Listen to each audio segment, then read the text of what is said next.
ప్రియులారా, మన ప్రభు అయిన యేసుక్రీస్తు నామములో మీకు శుభోదయం. ప్రభు సమీపంగా ఉన్నాడు. అనుదిన ఆత్మీయ ఆహారం డిసెంబర్ 26 శుక్రవారం. నేటి మన ధ్యాన లేఖనం ఫిలిప్పీయులకు రాసిన పత్రిక 1వ అధ్యాయం 21వ వచనం. నా మట్టుకైతే బ్రతుకుట క్రీస్తే, చావైతే లాభము. వ్యాఖ్యానాంశం క్రైస్తవ అనుభవము. క్రైస్తవ అనుభవము. వ్యాఖ్యానం: నేటి మన ధ్యానవచనంలోని మాటలను కొందరు సరి అయిన క్రైస్తవ అనుభవం అని పిలుస్తారు.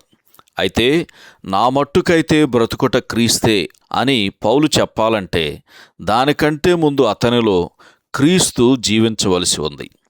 పౌలు ఇక్కడ ఇలా చెప్పాడు గాని గలతీ పత్రిక 2వ అధ్యాయం 20వ వచనంలో నేను క్రీస్తుతో కూడా సిలువ వేయబడి ఉన్నాను, ఇకను జీవించువాడను నేను కాను, క్రీస్తే నాయందు జీవించుచున్నాడు అని చెప్పుచున్నాడు.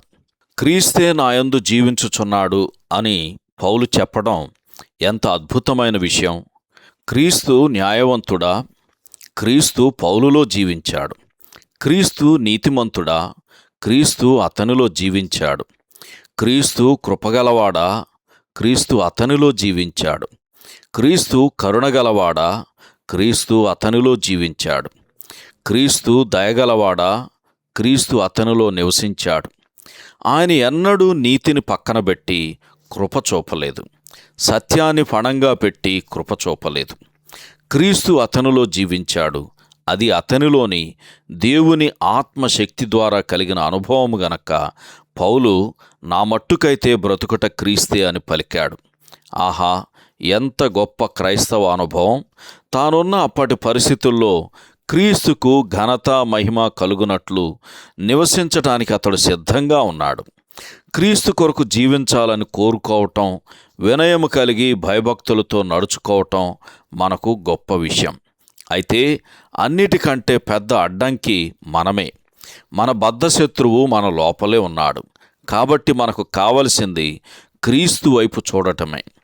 ఆయన మనలను ఆకర్షించే గురిగా ఉండునట్లు ఆయన మన ఆత్మదృష్టిని ఆజ్ఞాపించగలడు.